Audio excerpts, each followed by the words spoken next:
So this is our second panel called Comparative Research in Journalism Studies. I'm Yang Moes from the University of Missouri. So I'm very privileged to introduce to you four distinguished scholars in the field. Three presenters. First presenter is Professor Akiva Cohen, who is a chair professor at Department of Communication at Yisrael Valley College in Israel.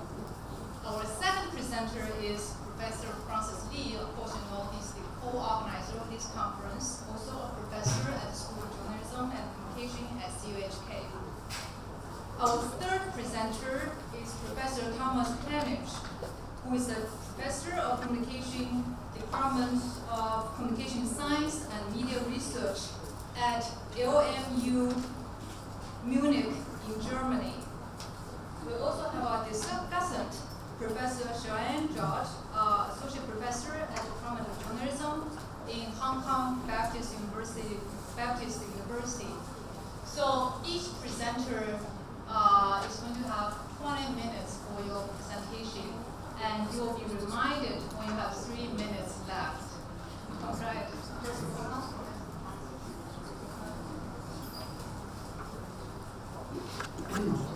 Okay, before I begin, I'd like to thank Joseph and Francis in particular, but everyone else for inviting us to attend this conference.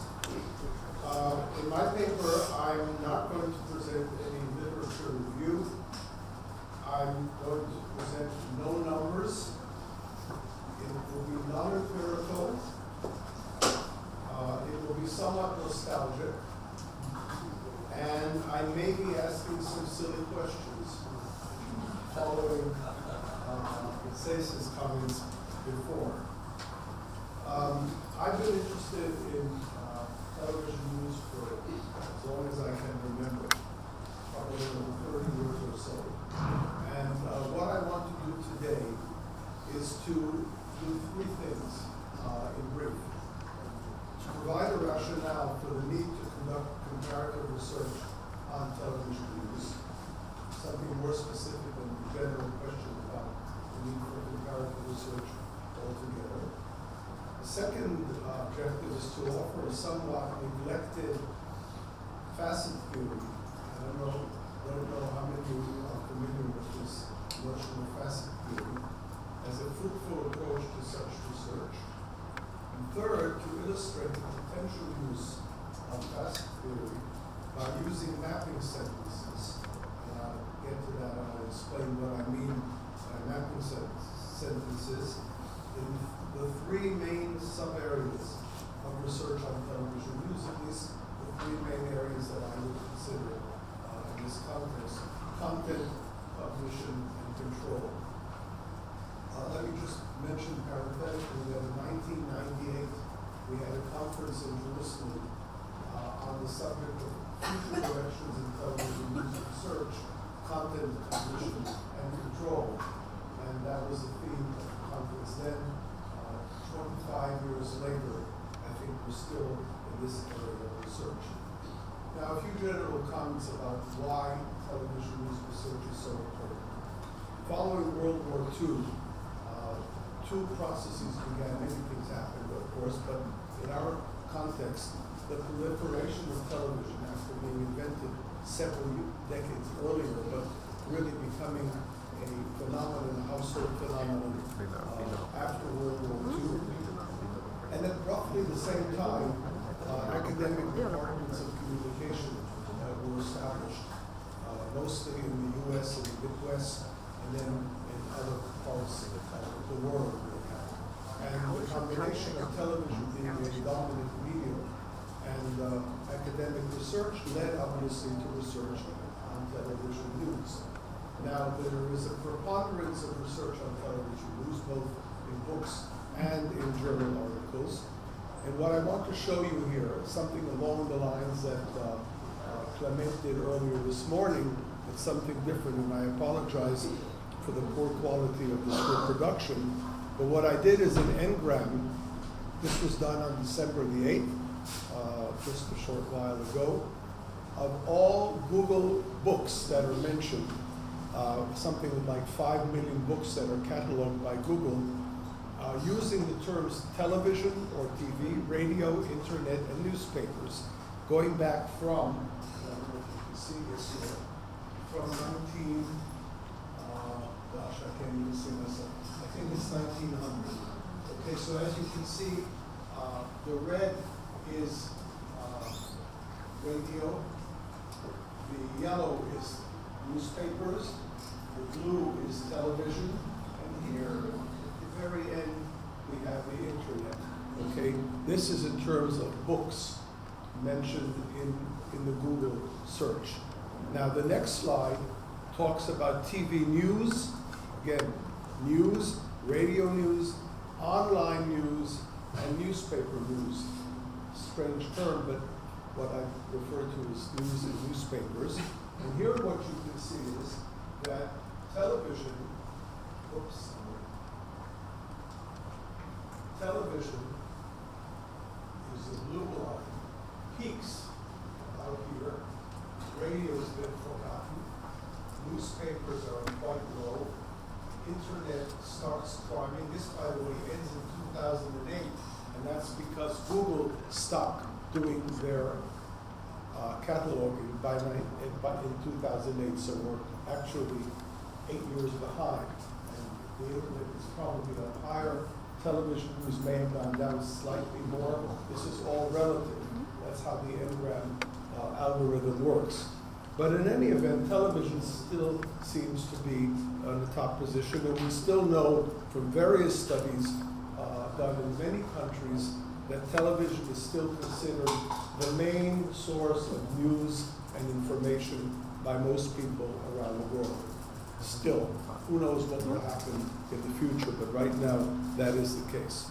Now, I also did a quick search on using AppScope on December 21st, looking for articles on news in academic journals, only in academic journals, by taking the abstract of the journal over here, or taking the title. That is, the words news has to appear in the title.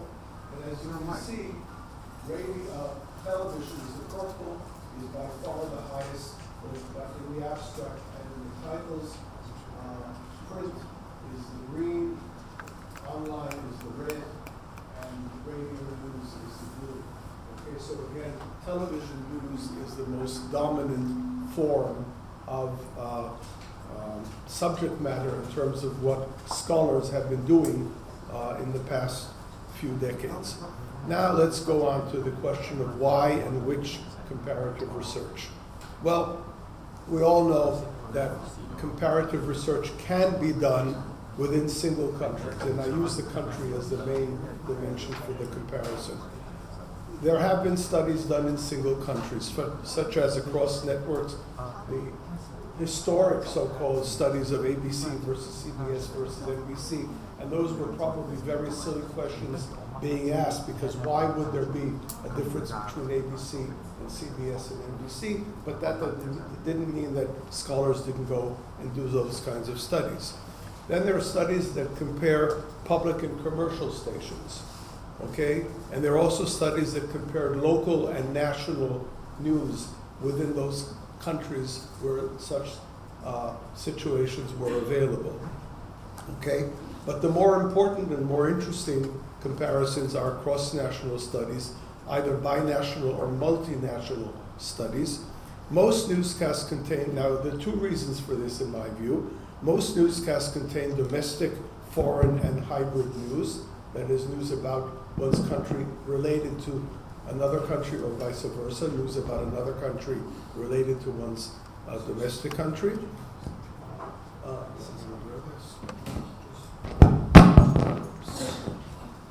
Don't ring the bell, it doesn't count.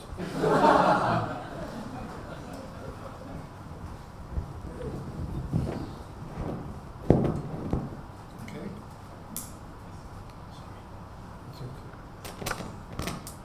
Is it working? Okay. What? Did I go ahead? No. Okay, and the other reason is that many stations broadcast to other countries. Okay, we have transnational stations such as Fox News and Sky News. They broadcast as is, but they can be picked up around the world. And global networks who are dedicated to providing news across the globe, CNN International, BBC World, Al Jazeera, France 24, and others, okay? So these are justifications. They are there, they ought to be studied. The globalization phenomenon, of course, and I'll just say one thing about globalization. Almost everything is globalized, except my argument goes for television news. Maybe a few other things, but television news, as we know, is not the same across the world. Although many theorists would claim that news is news and everything is shown the same way, it's not. We know this from a whole collection of studies. And another concept of domestication, which Francis will talk about later on, the process by which journalists and editors attempt to connect foreign news stories with politics, history, and culture of viewers in their country of broadcast in order to make the story interesting, relevant, and comprehensible to them. So again, this yields, or this demands, some kind of comparative research, because we're dealing with different kinds of countries and different ways of domesticating the news. Okay, facet theory, some key concepts and ideas. Facet theory was developed by Louis Guttman. I'm sure you know the name, the famous Guttman scale, and other things that he had developed over the years, to enable the formalization of research content and data analysis. Facet theory is a system involving three components: design, data analysis, and correspondence hypotheses between the design and the analysis. The main vehicle for this is the mapping sentence. Now, there's nothing basically inherently new about this idea, but it is different in terms of the way Guttman put this together. What is a mapping sentence? A mapping sentence is a verbal statement of the domain, and I'll show you a slide in a moment what we mean by that, the domain and the range of a mapping, including connectives between facets as in ordinary language. It's made up for people like, anybody could really read a mapping sentence. Guttman believed, as do other scholars, that theory is inseparable from data. We agree, I think, on that. But his main contribution was what the mapping sentence provides, the general framework for linking the two together. Now, here is a general form of what a mapping sentence is all about. You have the domain, which consists of facets, 1, 2, 3 in this case. Note that each facet has several structs. Okay, he calls them structs, they're elements, but they don't have to be the same number. Okay, they could be up to n, okay, n. And the range is really what we're talking about, the variable that we're talking about. The element x can be substituted for a variety of things, and I'll show examples in just a couple moments. Okay, so this is the general format of a mapping sentence. Again, the domain can be viewed as a set of one or more independent variables, while the range is the dependent variable or the object of the study. Each variable in the domain is referred to as a facet consisting of at least 2 structs, otherwise it's not a variable, or elements, with the range typically representing a variable that is measurable from high to low, or from little to much, etc. Okay? Now, Guttman claims that there are 2 main issues involved. The higher the degree of formality of the mapping sentence for designing the observations, the higher the reliability in constructing, making, and communicating observations. And 2, designing a universe of observations in terms of explicit mapping sentences and striving to enhance their level of formality will, in the long run, be more successful for establishing scientific law than using more implicit and intuitive definitional systems. The idea being that you have to formalize how you define each of the variables in the mapping sentence. Specific hypotheses generated from mapping sentences, you can combine one struct at a time from each facet, that is one element from each facet, okay? And you would get what he calls a structicle or a profile each of which could lead to the explication of a specific hypothesis. Silly or not silly, it is a hypothesis, okay? And mapping sentences are thus useful and intuitive ways of defining the realm of research, as well as hypotheses that could be generated for the study. Now some examples. I mentioned earlier content, cognition, and control. Let's take each of these examples and provide one mapping sentence. But again, these can be changed, these can be substituted, and in the end I will try to jump ahead to some of the papers that will be followed by my own here. Okay, let's take a mapping sentence that deals with domestication. Mapping sentence for domestication of foreign news items. A subject close to my heart. I've done research on foreign news. Some of my colleagues in the latest project are sitting around here. So let's take the following. Remember we had in the general model element X. Now let's substitute for element and say event X. Okay, so now we're talking about events. Event X occurring in, the first facet is the country of origin, okay? And there can be a whole list of countries. Again, it's a randomly drawn list of countries right here. If aired in country of broadcast, so we have a country of origin and a country of broadcast, okay? Will exhibit no, or some, or quite a bit, or whatever, too much domestication of the news story. So the object of the study in this case is domestication of news. Okay, that's what we're looking at. And we're talking about items or stories, okay? And we're looking at each story depending upon where it originated and where it was aired, where it was broadcast. And if you take all the possible combinations, you would come up to an assessment or a prediction of how much domestication there was or there would be for each of those particular items, okay? And again, there can be various reasons why there would be more or less domestication of those items. Let me mention something in general. We could always add another facet to the mapping sentence. You can, if you so desire, take out a facet. That's how you build your theory, by putting in the various facets that you think are relevant. Let's take another example. This time we're talking about the audience, the viewers, the interest in news, okay?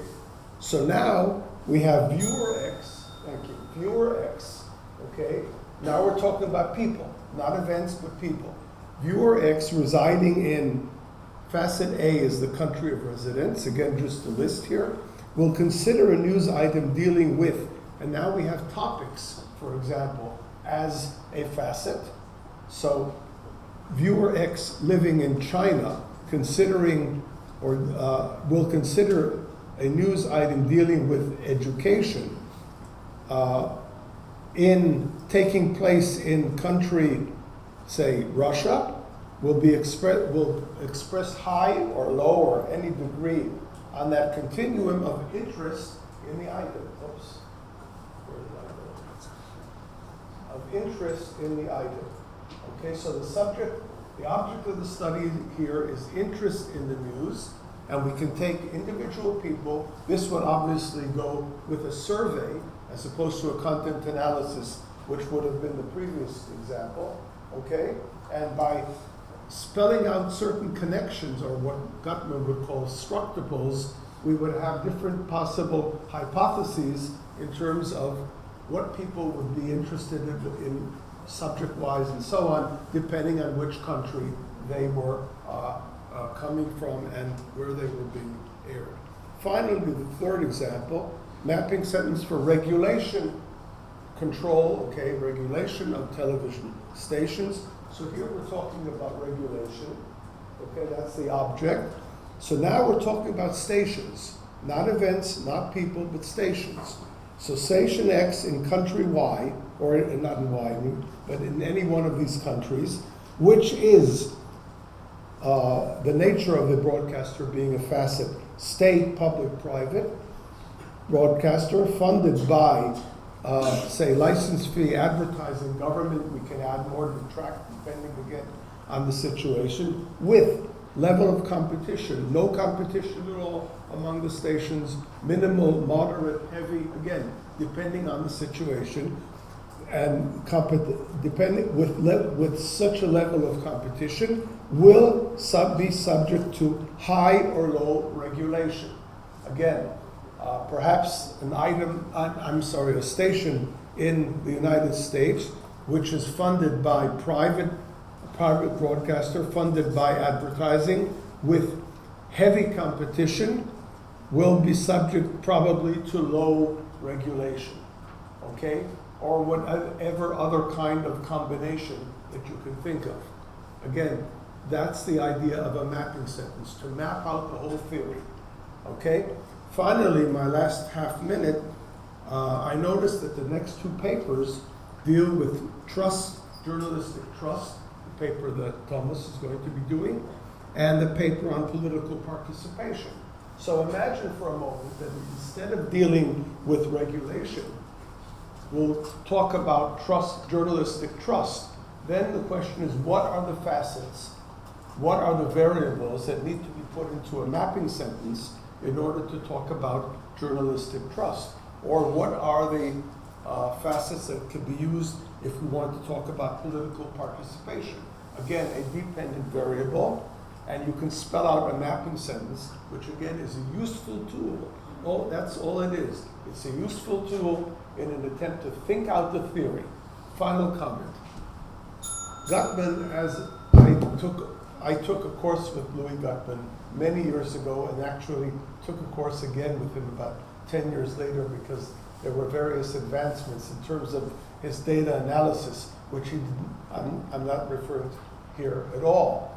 But one of the things he said is that a mapping sentence forces you to think out your theory ahead of time before you design your instruments. For example, if you were going to do a survey, you have to map out everything that you think is involved before you can go ahead and create your survey. Because if you don't, you will forget certain questions which you might have wanted to put into the survey. The same with the code book for the content analysis and so forth.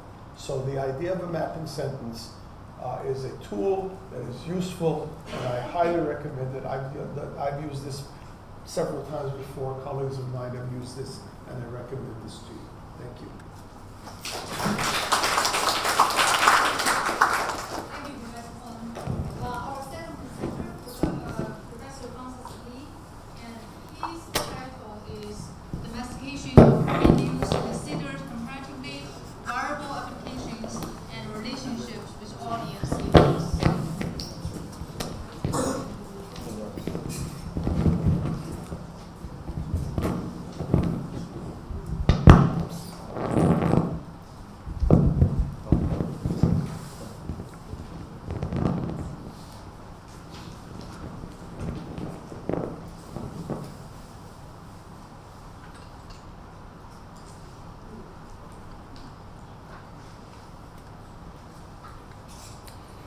Good afternoon, everyone.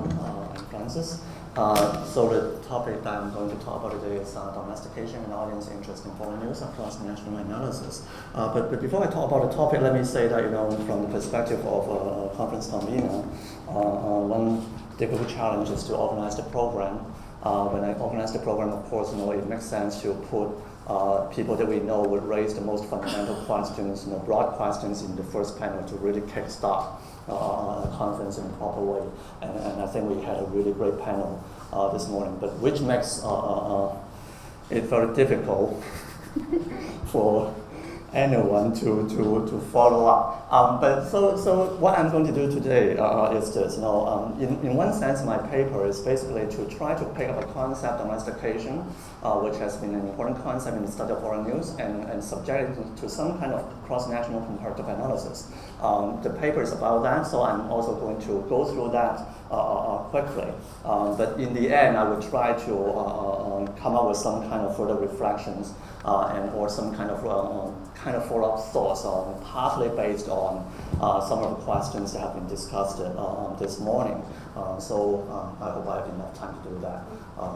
The person ringing the bell is my supervisor. So anyway, domestication. Actually, Akiba has already mentioned that. Okay. We are talking about the globalized world, but the fact is that at least the researchers in the field of journalism studies have found the persistent dominance of national differences in foreign news. Very few countries and events are covered by the news media all over the world. On a daily basis, the foreign news diets for people in different countries are actually very different. So Reichert, who wrote a paper a few years ago, said that foreign news on television constitutes a relatively rigid narrative genre in which people and events continue to be viewed mainly through quote-unquote national prisms. And domestication, the way I understand it, is one of the most important concepts used by researchers to talk about that national prism. Okay, we know different national media use that apply the national prism, and that is basically a lot of times is considered as a process of domestication. As Akiba already explained or wrote here, the application of local frames of references or articulation of the local or national relevance of international news stories such that the domestic audiences are more likely to find their foreign news events interesting and relevant. The idea of domestication itself quite naturally subjects itself to comparative analysis. But the interesting thing here is that if I look into the literature and dig up the past studies on domestication, what one can find is that most studies, actually not just many, it's actually most studies of news domestication, they are comparative in nature, but they are also the kind of what I call here one event multiple stories kind of study. That is, you have one event, and then in order to illustrate the process of domestication or the presence of domestication, you look at 3, 4, 5, 6 national media, the organizations, and see how they cover that presumably the same event. So that these studies typically focus on varying news frames that national news organizations employ to cover the same event. In this kind of studies, comparative analysis, qualitative differences in news content are used to illustrate the universal tendency of domestication. So domestication is something that's assumed to be universal. It's the same everywhere. And then you look for that similarity, that sameness through differences, qualitative differences. Now, but for me, actually it's not just this paper. A few years ago, I started to have this question in mind. Actually, interestingly raised in one of the mapping sentences just presented by Akiba. That is, to what extent is news domestication a universal tendency? Is it really true that every news story is domesticated by everywhere to the same extent? So what if we treat domestication not really as a universal tendency, but as a variable? So actually, a few years ago, we wrote a paper together with Joseph and Bao at Fudan University. We studied media coverage of the prelude to the Beijing Olympics, and we found out that degree of domestication of the story of the Beijing Olympics was actually higher in countries with higher levels of participation in the Beijing Olympics and in countries with larger ethnic Chinese population, which kind of make intuitive sense. If you are the national media, you want to domesticate, basically the reasons why you want to domesticate or whether you can easily domesticate Beijing Olympics as a foreign story is first of all whether if you have a lot of athletes there, then it makes sense for you to domesticate. It's actually easier to do so too. Or if you have a large ethnic Chinese population in your country, then it may create additional incentive for you to domesticate that story. So in this particular paper, what I've tried to do in writing a paper for the conference is to put forward certain exploratory questions and to further analyze this problematic. So I put forward these questions, does extent of domestication vary between public and commercial television? Does extent of domestication vary by prominence of a story? And does extent of domestication vary between hard and soft news topics? There are, of course, various reasonings behind why I would put forward these questions. Because of time concern, I would skip those stuff. And then I also put forward the question, domestication is often expected, by the way, when people talk about domestication. It's often expected to enhance audience interest. You domesticate the story so that your audience would find it interesting or relevant to them. But is it really true? Okay, where are the evidence? It's also interesting that I actually cannot find much evidence. Very few people have actually done research on that. And to put the question another way, what about the relationship between degree of domestication and audience interest in foreign news at the national level? Now, and if we put that question at the national level, then there are interesting competing possibilities. Okay, competing possibilities in the sense that, on the one hand, if the presumed impact of domestication on audience interest is really there, is really true, then that would lead to the expectation that there should be a positive relationship between the two. That is, in national media systems where foreign news are domesticated to larger extents, people would also be more interested in foreign news. So that is the expectation that one would derive if we presume that domestication has an effect on audience interest. But on the other hand, nevertheless, it is also plausible that in countries where the audiences hold cosmopolitan attitudes and have strong background knowledge about international affairs, the media may be less compelled to domesticate foreign news. If I am working in a country and in that country people are so cosmopolitan, they know everything about the world, then I may not need to domesticate at all. Okay, it might be the other way around. When I'm working in a country, if I'm a journalist working in a country, that people would really don't care about the world unless you domesticate the news for them. Then you might have strong incentives to domesticate. And if this argument is correct, then basically we would expect the opposite relationship. Okay, the relationship between degree of domestication and audience interest at the national level would actually be negative. So I put forward these two questions. Would people in countries where the media domesticate foreign news to larger extents have higher or lower levels of interest in foreign news? Would people in countries where the media domesticate foreign news to large extents perceive foreign news as more or less relevant? The method I'm using data that we derive actually is from a project coordinated by Professor Cohen quite a few years ago, and we content analyzed 4 weeks of newscasts in 17 countries, and then in 13 of the countries also conducted audience surveys. I'm going to skip the details, of course. Now, just to highlight a few points, there are a lot of numbers here, but let me just highlight a few points. First of all, it does vary a lot. Okay, if we focus on 2 or 3 of the indicators that are available in the project, for example, if I just focus on percentage of items involve nationals. Okay, so I'm a Hong Kong media. I report on, for example, the plane incident in Taiwan 2 days ago, and whether the Hong Kong media mentioned, there is a Hong Konger there. Okay, so mentioning of nationals. Now, actually, you can see that it really varies hugely.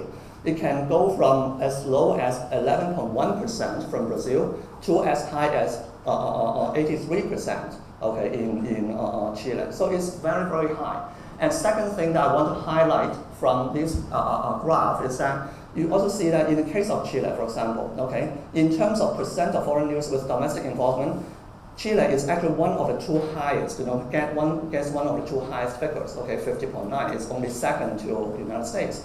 When it comes to percent involving nationals, Chile actually has the highest figure.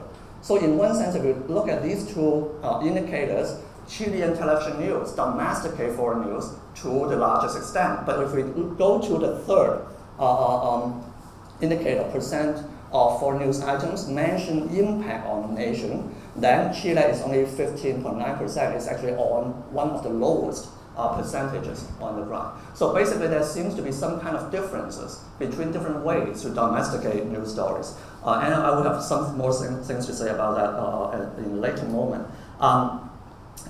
These are the findings, and again, I probably will not go into detail, but these are the findings that address question 1 to 3, where the degree of domestication really varies by in terms of public versus commercial television, and there could be sometimes there could be some sequential effects. Okay, and one more thing. Okay, before I go on to summarize the findings in words, one more thing. If we look at the relationship between audience interest and degree of domestication at the national level, what we actually see here is that percent of foreign news with domestic involvement and percent of foreign news involving nationals actually relates to preferred amount of foreign news negatively and significantly.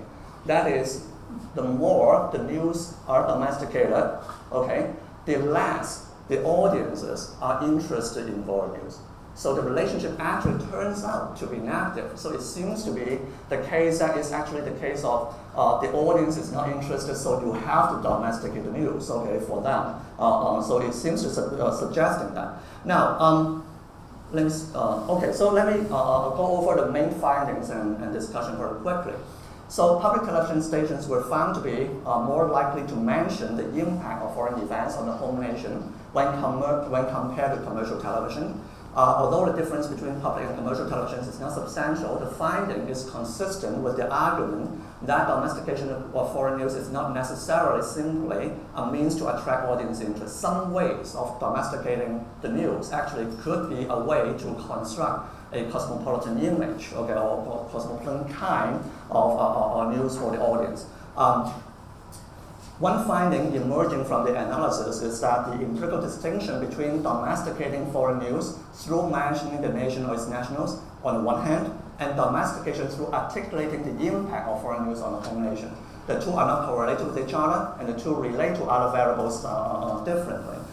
So it means that the general phenomenon of domestication serves various needs through the employment of different strategies.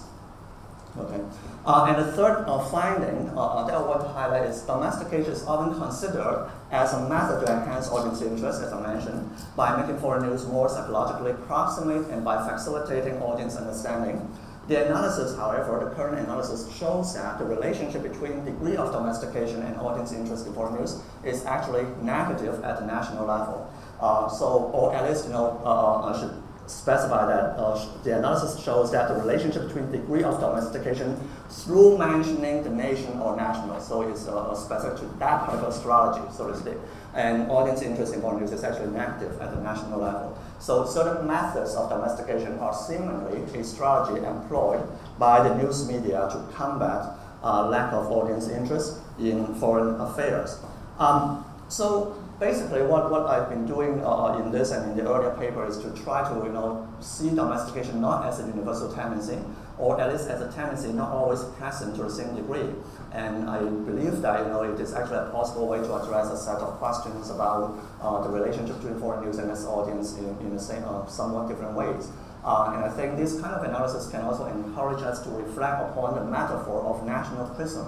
What I found, the impression of the extant literature in journalism studies gives me is that the extant literature treats the national prisms of various nations largely as having the same size, shape, function, and power, if we use the metaphor in that way. But can the national prisms vary along certain hitherto underexplored or unexplored dimensions? And I think this is the question that I think treating domestication not as a universal tendency but as a variable can help us at least bring out and maybe address through further research.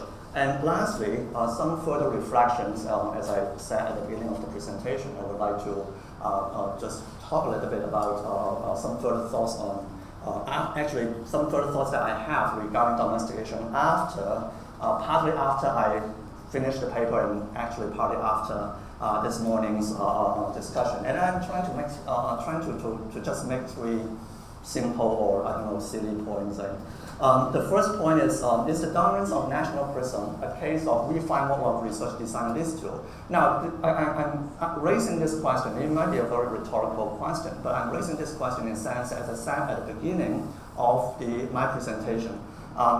If we keep doing that kind of one event, multiple stories, that kind of analysis, you are going to always find domestication.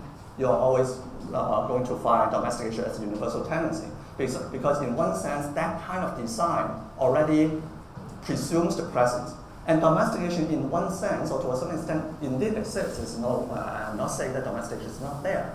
But I think sometimes the dominance or the overwhelming dominance of one specific research design or one specific research approach might lead to some kind of misleading picture of what is really out there, because just one part of that reality is being found. So that's the first point that I want to make, or the first kind of reflection that I have. The second reflection is basically the unit of analysis question.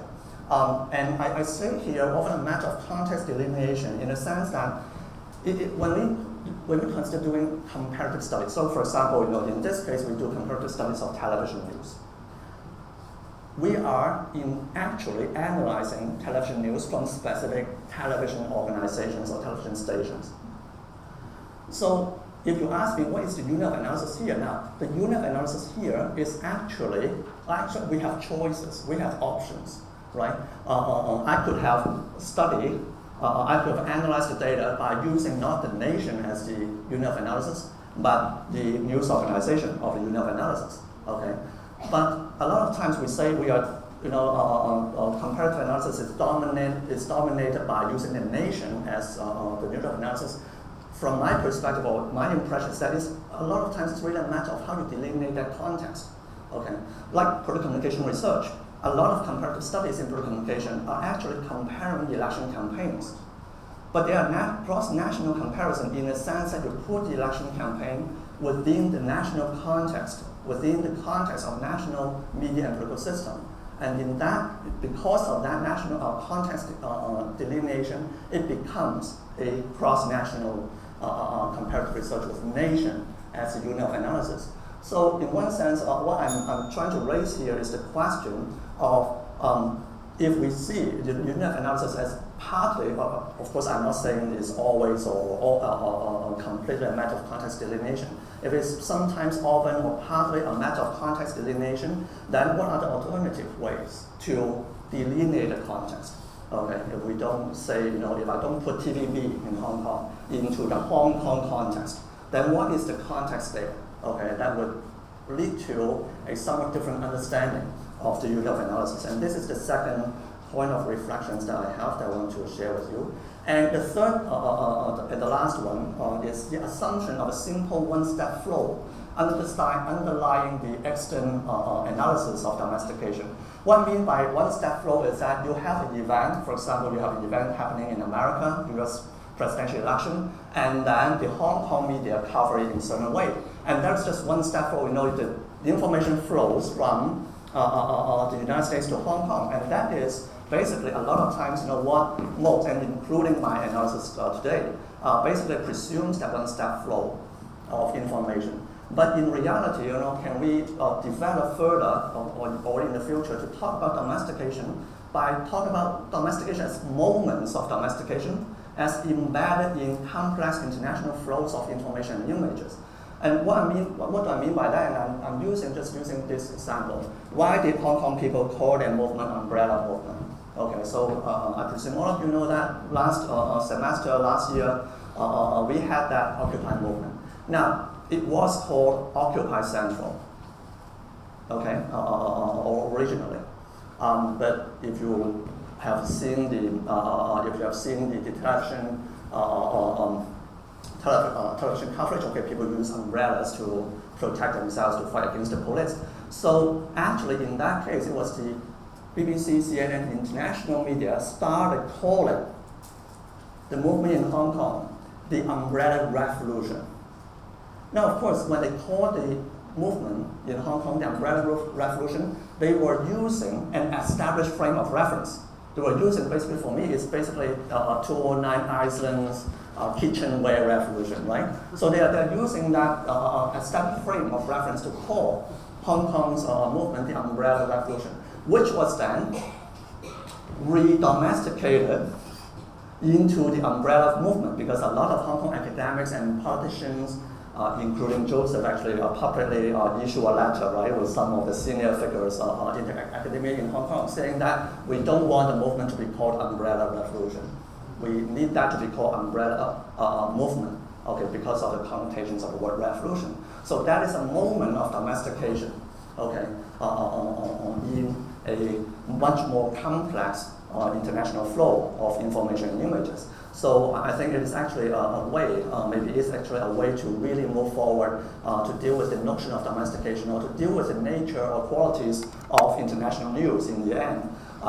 You should ring the bell, Chris, okay? Although you are my supervisor, but okay, so he was showing me a hand signal, okay? I was just kidding, okay, when I say he was my supervisor. Okay, so again, okay, moments of domestication embedded in complex international flows of information and images, and I think it's also a way to actually broaden the imagination of domestication, and also have a more complex analysis of the place of power in the study of international flows of information images. But I won't elaborate here because of time. Thanks a lot. I think I will end here. Thank you, Francis. Our third presenter, Professor Thomas Harnisch, and his title is Political Trust Among Journalists, Comparative Evidence from 21 Countries.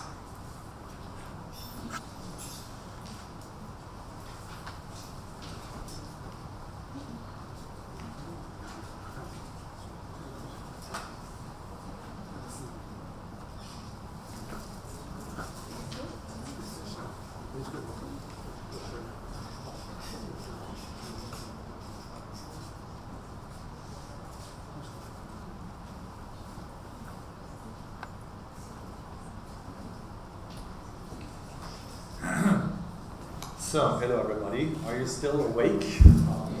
I'm still, part of my body is kind of telling me that I'm still in Europe, so I'm kind of drop dead. So please, the guy with the bell, ring it as often as you can. Especially if you get the feeling that I might fall asleep, ring it. I'm going to present a small slice of a much larger and more complex study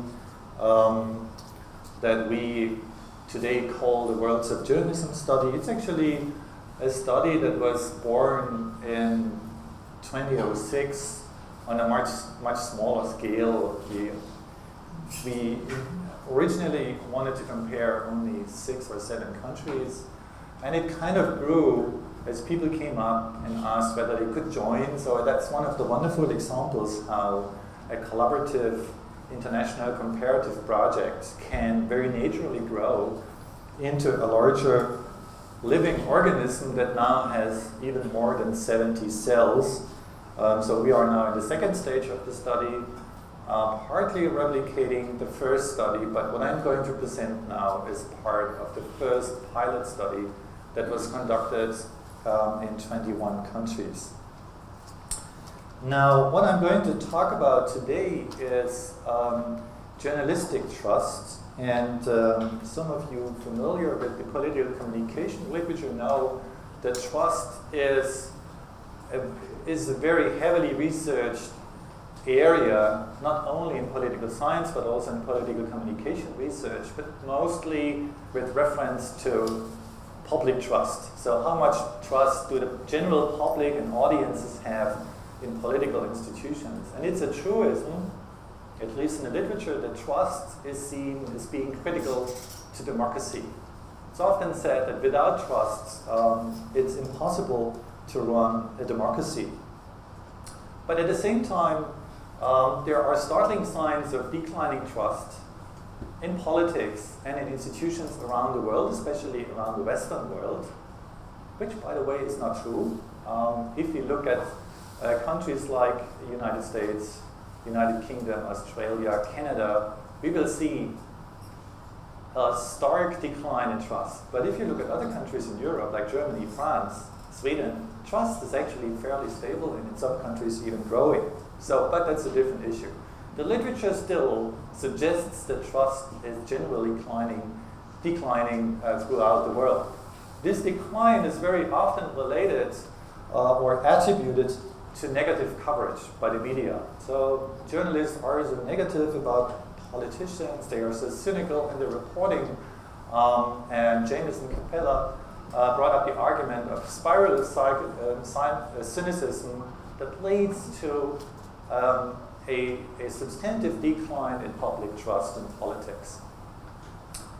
Now, there's a lot of research in this area, mostly focusing on content, but there's remarkably little research being done on the people who produce cynical coverage. So the question is it probably the journalists and their practices who drive negative coverage, and by so doing drive declining public trust?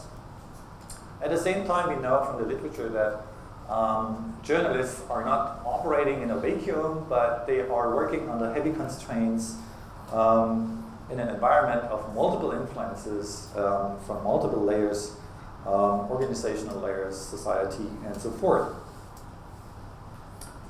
These are the most silly research questions I'm going to discuss right now.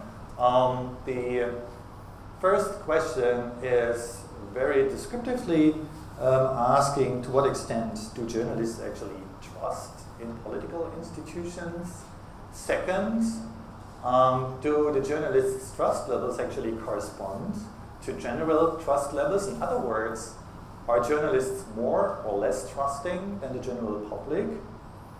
Because if negative news drives public distrust, is it because of the journalists who are so distrusting? And the third research question relates to the determinants and factors that drives journalistic trust. Now, a few words about trust. Well, there's a lot of things to say about trust, but let's suffice to say that there are two things that are remarkable and important about trust. For one, trust is orientated towards the future. People have expectations about institutions and other people and the way they perform on some future occasions.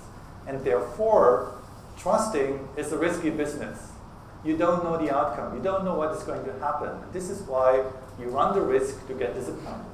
So these are the two things that are important to know about trust. That goes for the personal level or interpersonal level as well as for institutions. Let me give you a short definition. Institutional trust is the extent to which people are confident that public institutions will perform in a satisfactory manner. I took this definition from political science research. It's fairly straightforward and often used in those fields. And political trust is actually a sub-level, a subset of institutional trust relating to political institutions only.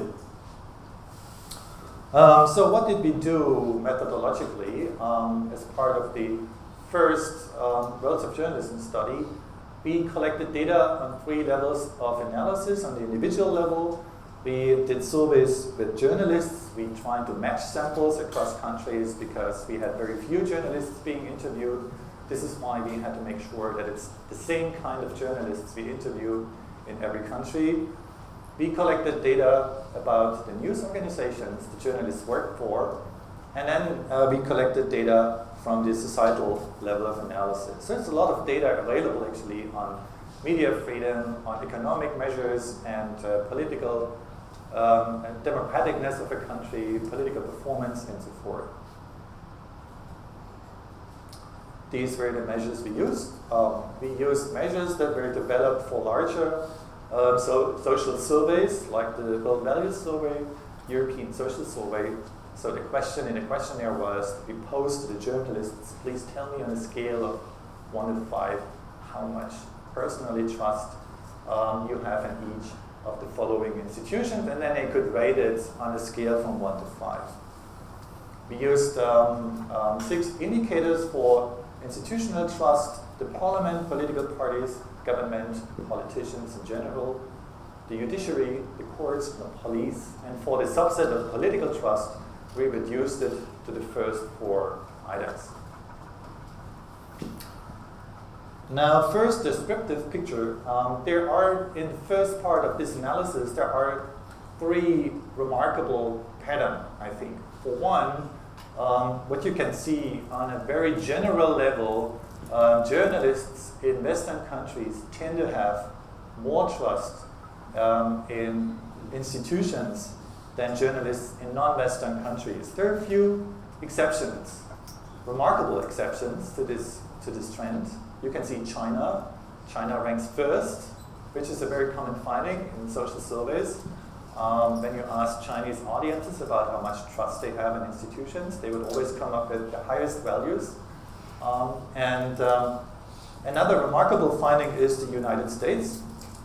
They rank here fairly low compared to other Western countries, which means that journalists in the US have, compared to journalists in other Western countries, fairly little trust. If I had 1 hour for this presentation, I could elaborate on some of the potential explanations for these outliers, but there's just not enough time for that.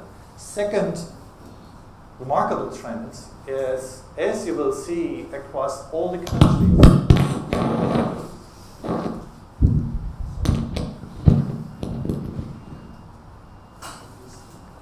at least now I'm fully awake. As you can see across all the countries we investigated, this doesn't work.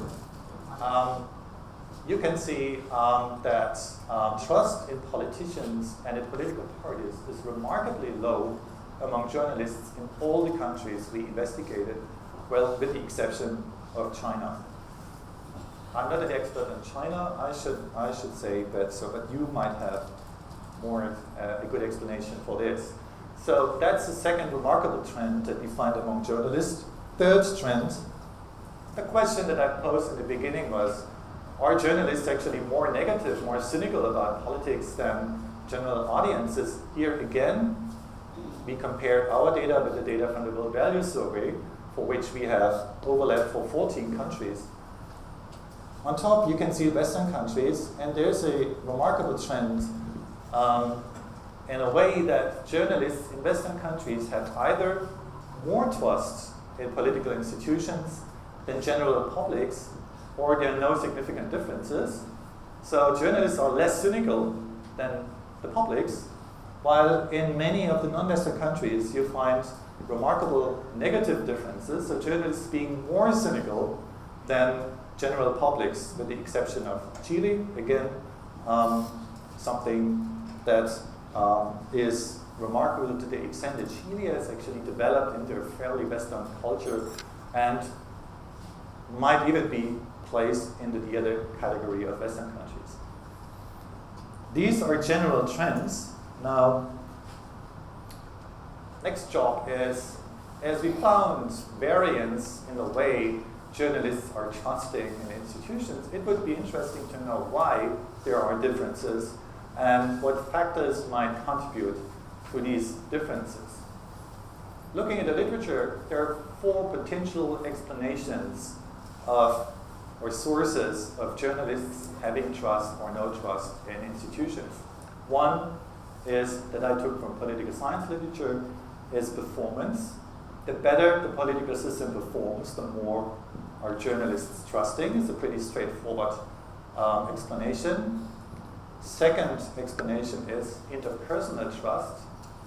Well, we learn early on in our lives to trust other people, trust our neighbors, trust other people in general, trust our peers. And this trust, the theory goes, this trust is transferred to institutions. So the more trust we have to others in general, the more we are likely to trust in institutions.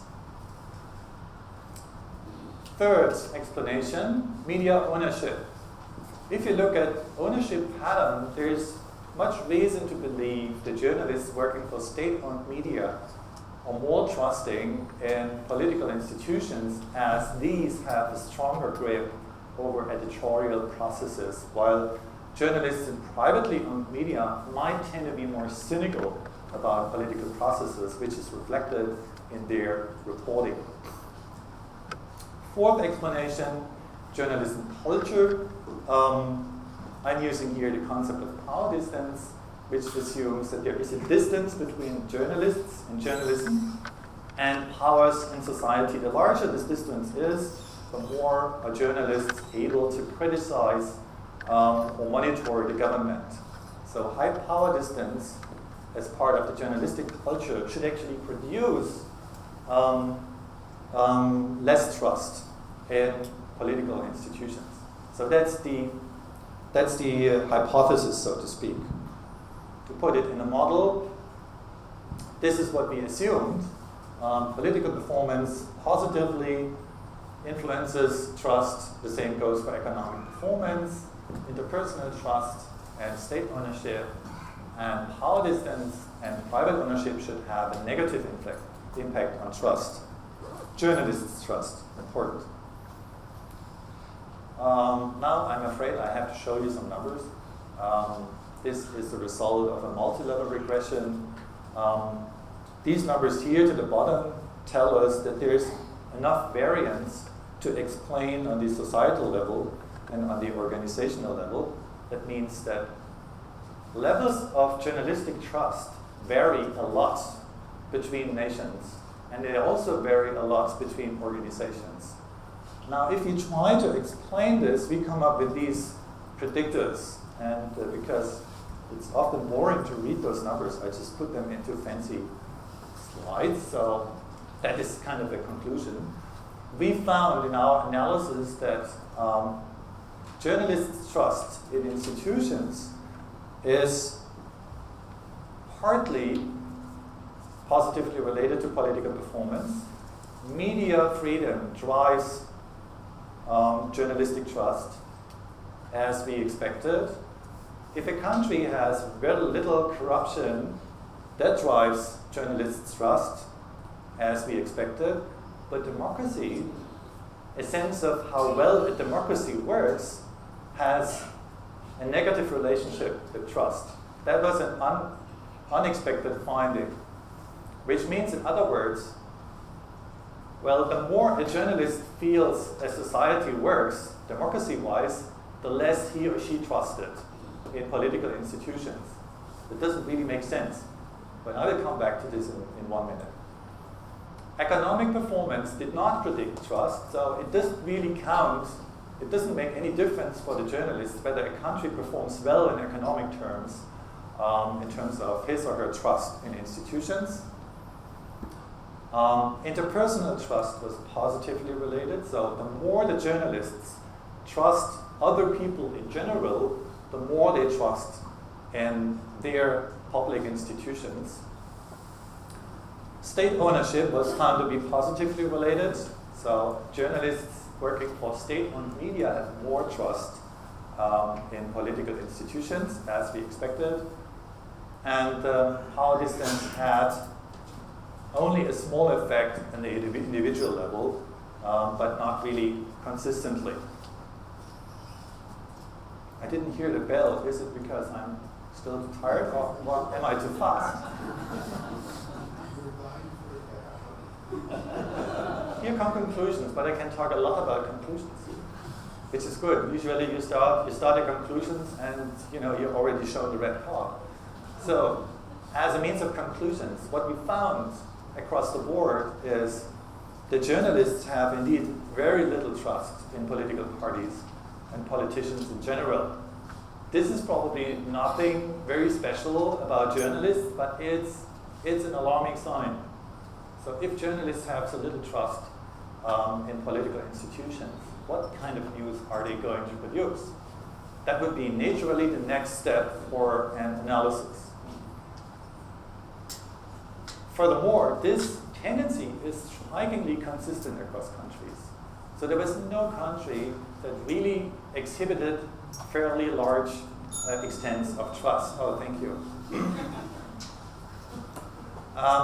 Furthermore, journalists in Western countries, you might remember from the chart, the first chart, are generally either more trusting in politics than the general population, or there were no differences. And the situation is different for journalists in non-Western countries. This is probably because journalists in non-Western countries know a lot about government problems, governmental political misconduct, but they're not able to expose this to their audiences because media freedom doesn't allow them to do so. More conclusions. Journalists have more trust, as our model has shown, under conditions of relative media freedom, low corruption, all not surprising, and in a context where people generally trust each other, and they also have more trust when they work in state-owned news organizations. Power distance was not so much related to journalists trusting. It even had differential effects on the societal level and on the individual level. On the individual level, power distance, so the distance journalists have from the power centers in society, was negatively related with trust on the individual level. So the more critical a journalist is, the less trust he had, but the relationship was the opposite at the societal level. But a surprising finding was that the level of democracy does not really predict journalists' trust. And why is that? If you look at the numbers and if you look at the shape of the curve, it's actually pretty telling. Because what we found is something that might also be telling for political communication research and political science research in general. The relationship between trust and democracy is not a linear one. It doesn't look any linear at all. It's actually a U-shaped curve, so which means that we actually have to look more closely into the meanings of trust and how it relates to the sense of democracy in a country. So you can see here, this is kind of expected that in Switzerland, with a well-working democracy, and the same might go for Germany, Austria, Australia, and Spain, that people have quite a bit of trust. But you can see at the same time that in Egypt, that was well before the Arab Spring, I should note. In China, journalists have still a lot of trust, despite low levels of democracy. And then you can see a bunch of countries here to the bottom where the situation is actually pretty mixed for various reasons. So this is, oh, thank you. I think this is the end of my presentation. Oh yeah, just two notes. What I realized during the course of this research is that what we have to factor into the equation is expectations. People have expectations about how others perform. And these expectations well moderate people's trust. If you have high expectations, these expectations can much more easily disappointed than the other way around. And second of all, if you look at different countries, journalists might have different perceptions of the importance of contextual factors. In some countries, corruption is an issue. In others, corruption is not. So this is why it might count for some journalists more than for others. Thank you very much.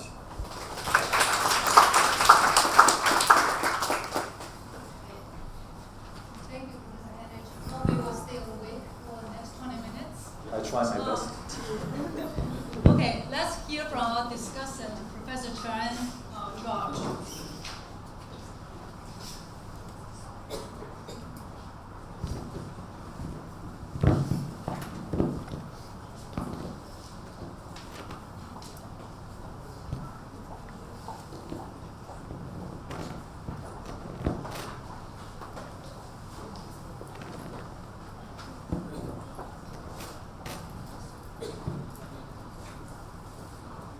Good afternoon, everyone, and thanks first of all to the organizers for including me in this panel, and to the three presenters for giving me such wonderful papers to read. This is an anniversary event, so I think in that spirit, I should not approach the job of the discussant in a typical conference way, right? Which is to analyze the minute details of each paper.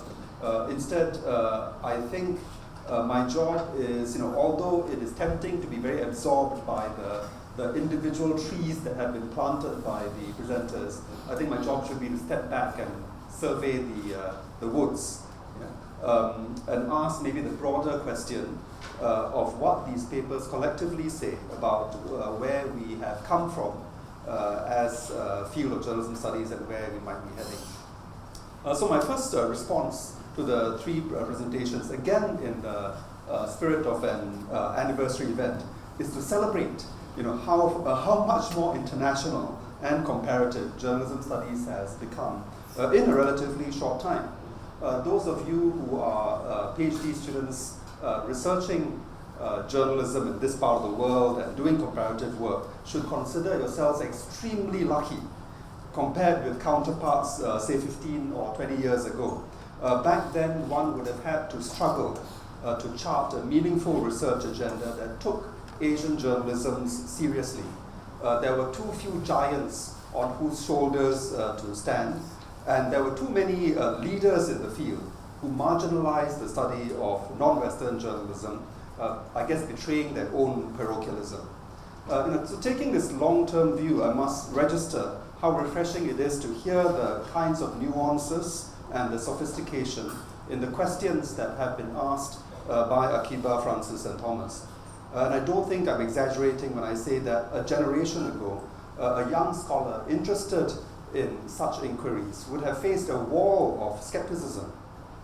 If you went up to the gods in the field and said, I want to study journalist attitudes and norms in China, the reply, either implicitly or explicitly, would have been, whatever for, when we know that these journalists don't have minds of their own and are just mouthpieces of the regime.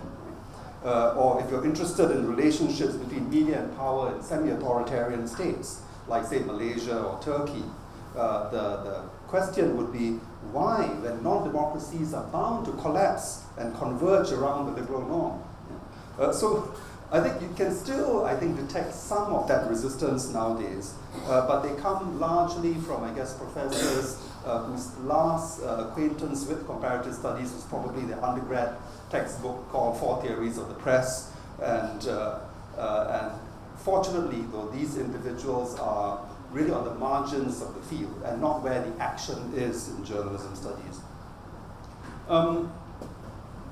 But that's enough self-congratulation as a field.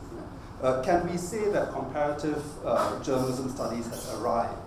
Of course, we can make the pot bigger and include more countries in analysis. We can also stir in more variables, and in that sense, the job is never done. But I want to ask a more fundamental question that I think echoes some of the concerns raised this morning by Ingrid, Jack, and others. A more fundamental question, which is, why do we almost always automatically assume that comparative studies should compare countries?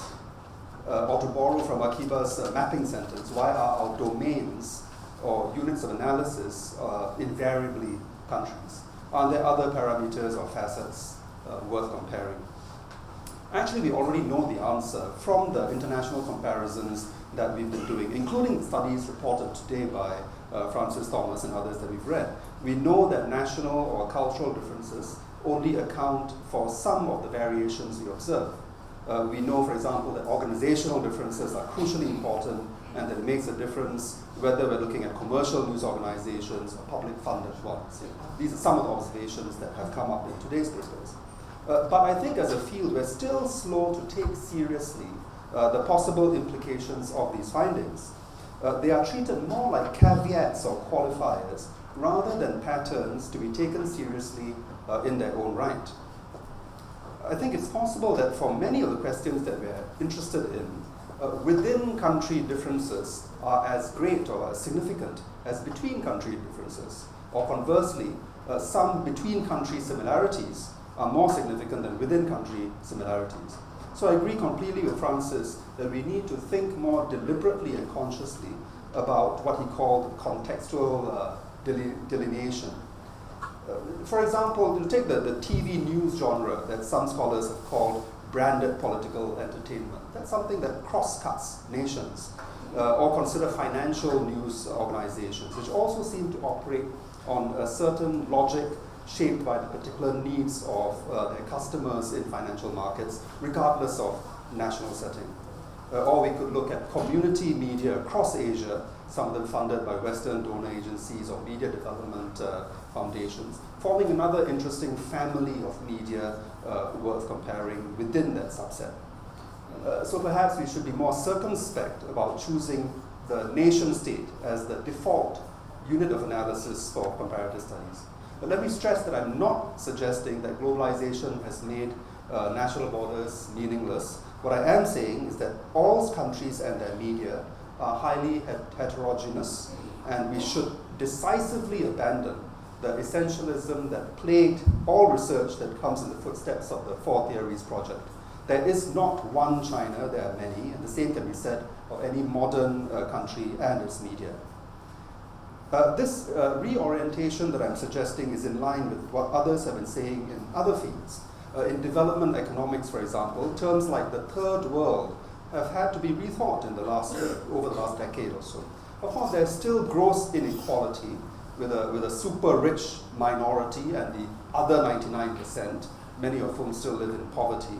But the world's poor do not only live in poor countries, and the world's rich don't only live in rich nations. Every country, in that sense, has become to some extent a microcosm of a deeply divided world, divided not just along the lines of class, but also because of urbanization and migration, divided by culture, language, religion. If we have not noticed this, it could be due to the narrowing of our minds that Young surveys identified, the tendency to ask smaller and smaller questions that are more and more abstracted from the world historical trends that are staring us in the face. Social divisions within the nation state are the defining feature of our time, and this is reflected in media patterns and flows. Picture a scene, a barely literate working class street vendor who's listening to local radio as he sells a glossy lifestyle magazine that is a franchise of a New York title to a professional who's checking his smartphone app for the latest news. That's an everyday scene that you will see. And remarkably, this scene could be occurring in Beijing, Bangalore, Buenos Aires, or Boston. Colin wanted to know who in the world actually watches CNN. Well, one answer is that tiny minority includes English-speaking editors of the media in many countries in the global south, members of an elite who probably have spent more time in London than in their own rural hinterlands. Another example of the kind of divided media world we live in. So we are in search of organizing principles, and I'll echo again Colin here when I say that we should be skeptical that the national media system is the best way to understand the organizing principles of the diverse media that exists within any national territory. So I think national regulations and policies matter, and so do national histories and cultures. And I'm not suggesting that we abandon the international as an important strand of comparative research. We should, however, switch it off as our default setting. Having made great advances in de-Westernizing journalism studies, I think it's time also to de-nationalize it. Thank you.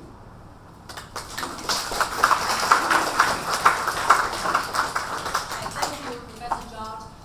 So now let's open the floor for questions, comments, suggestions. It's a very different panel from the first panel in the morning, so I'm very curious about how panelists in the morning responded to these three papers.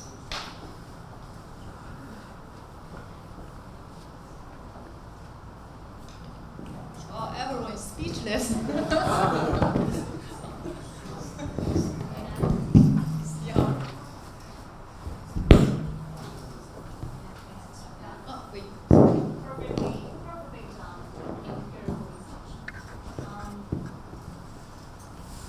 I also have done this kind of research before, so I totally knew the numbers have meanings.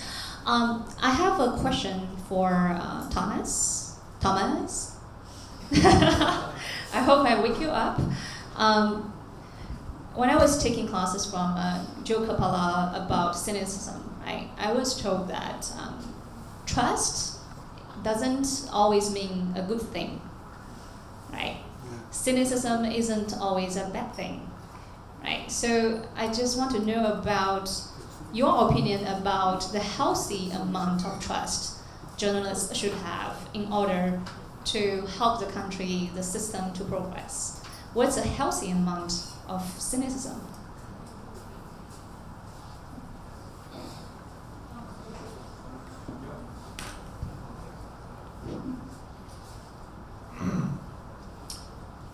I disagree and disagree. Trust is not always a good thing, yes. Cynicism is always a bad thing. The question you pose is a normative one, and the empiricist that I am, I have no answer to that question. It's really hard to say how much trust a journalist should have. Well, one would have to embed the answer to this question within the specific context. It is true that journalists find themselves in contradicting expectations because on the one hand, they should at least as citizens have some trust in the workings of democratic institutions, but at the same time, to have too much trust would actually prevent them from doing their work. So to strike the right balance between trust and what I would probably call a healthy sense of skepticism is really hard to strike. That would be different in Germany than from China, I guess. Yes, and in response to Cherian, well, I don't take it for granted that comparison or comparative research takes countries by default. I admit that I'm deliberately and specifically interested in country differences for two reasons. One, journalists are still, in most countries, and most of them primarily addressing national audiences, and we can see this in empirical studies. Second, there is a great deal of cross-national variation that, like the study that we did, ranges between 25 to something 40% variation that can be attributed to country differences. And this is why I think it's still important to study country differences. But yes, I agree, we should not only compare countries, there are many other venues and units to compare.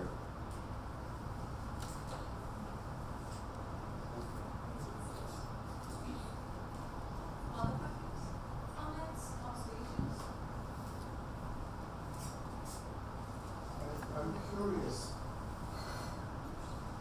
Back to your point about why countries and not other things. Could you provide an example of the kind of variables that you would look at internally, domestically, say within Hong Kong, doing comparative research? What kind of variables would you look at in media research, journalism research within Hong Kong? Why do you, I mean, I understand the point that there are other things beyond countries or nations, but it seems to me that within, even though you have political parties, you have ethnic groups, but what are the other main considerations that you would use, say in this country as an example? Well, actually, I would borrow the example that Francis gave. That if you want one clear finding that arises from the research that both Thomas and Francis presented is that the organizational type makes a big difference. So I would love to see more research that, say, in the and this is something that is in something that I hopefully will do myself in the coming years. So I've spent a little bit of time talking about it. Is looking at ethical norms of journalists.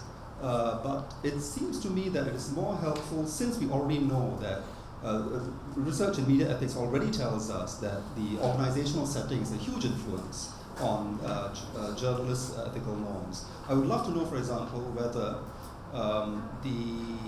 there are differences in the ethical standards depending on whether, say, it is a financial news organization, which tend to, because they have a particularly demanding market when it comes to issues like conflict of interest, whether they have different standards across Asia compared with corporate-owned media, which typify most newspapers, and what has been called professionally owned newspapers, the likes of Hu Shuli's Taishin Media Group and others in Asia.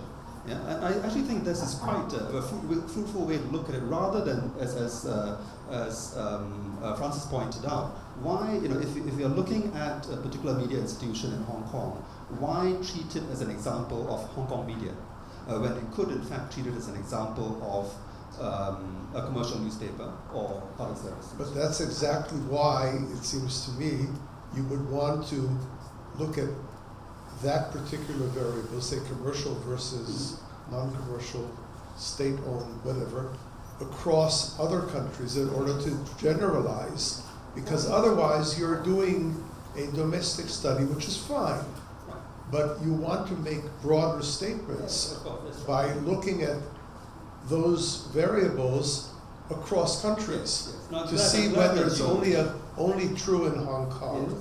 or whether you're dealing with a phenomenon that is much more generalizable. The cross-validation is important, it seems to me, and that's where countries come in again. Oh, absolutely. No, I'm glad you gave me the opportunity to clarify because, yeah, I feel I didn't express myself clearly. Absolutely. I mean, I'm a great believer in exactly as you say, looking at examples from across countries. But perhaps theoretically starting out not with the objective of finding inter-country differences, but to try to understand, say, for example, whether the kind of ownership makes a difference. Absolutely.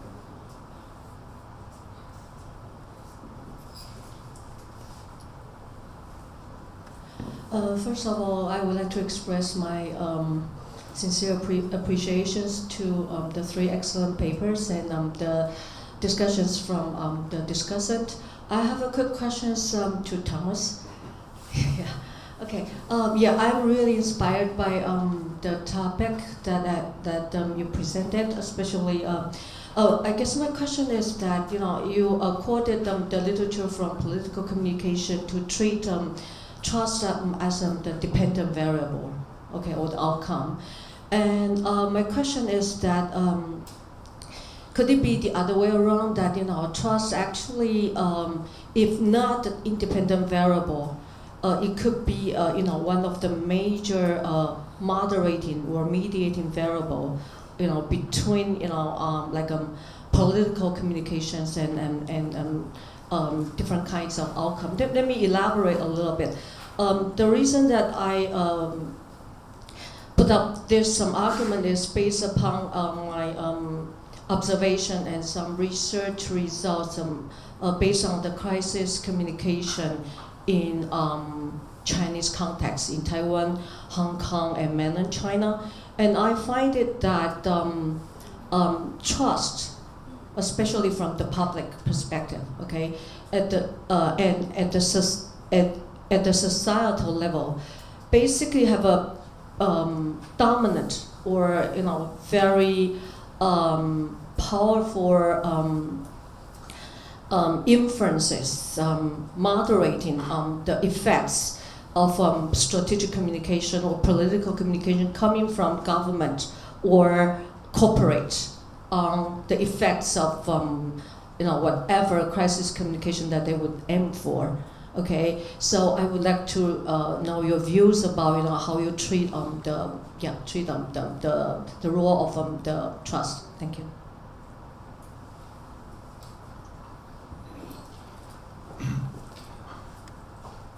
Well, as far as I know from the political science literature, trust in these literatures is often used as an independent variable, and it proved to predict political behavior quite a lot in terms of political participation, voter turnout, and other aspects of political participation. I haven't read the literature on crisis communication. I would predict a similar kind of thing to happen in these areas.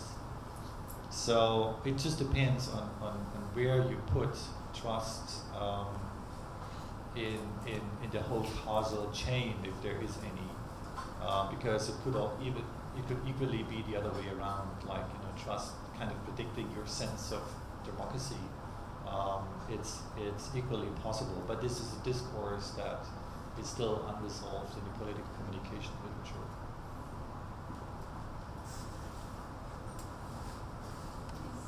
Yes, I guess this is maybe Professor Cohen, but I think also on the trust issue.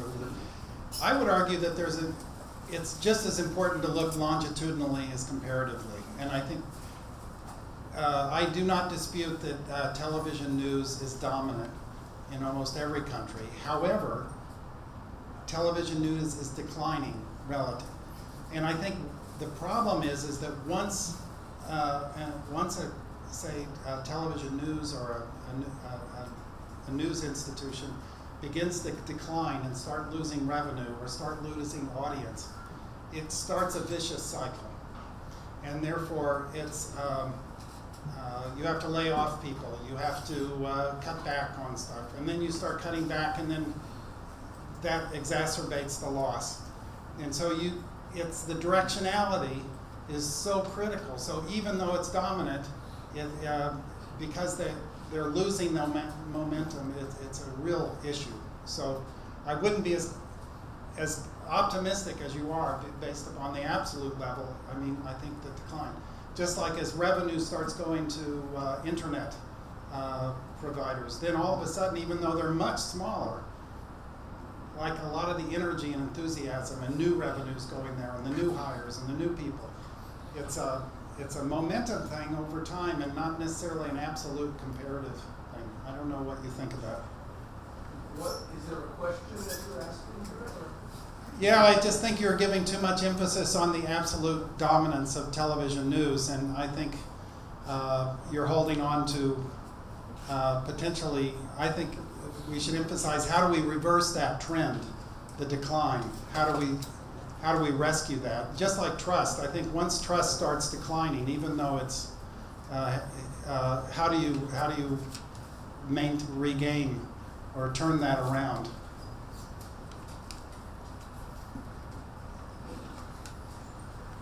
I mean, do you want an answer? In my presentation right now, the only reason I focused on television news is because the television news is still the dominant source, okay? The same series of studies could and should and ought to be done, say, on internet. I mean, I was trying not to talk about television news per se, although I'm interested in television news, but I was trying to present a kind of way of looking at a set of variables that could be studied, okay? And I think you can easily substitute, to use the mapping sentence terminology, take the range and deal with the internet, or internet news or whatever, rather than television, and substitute the right facets, some of which would be the same, some would be different. So it was just a general model that I was talking about, although I love television news. And I think most people still prefer television over other media or platforms for their news. I mean, you would probably agree to that, wouldn't you? The data show that. I do agree, but I think the direction is going the wrong direction for television news. Yeah, but that was not the issue of this particular presentation. It was just an example of how to use a mapping sentence. Okay, I mean. So we're running out of time, but I saw Jim have one quick question.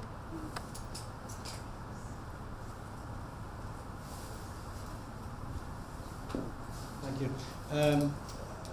This is just a general question for all of us, I guess.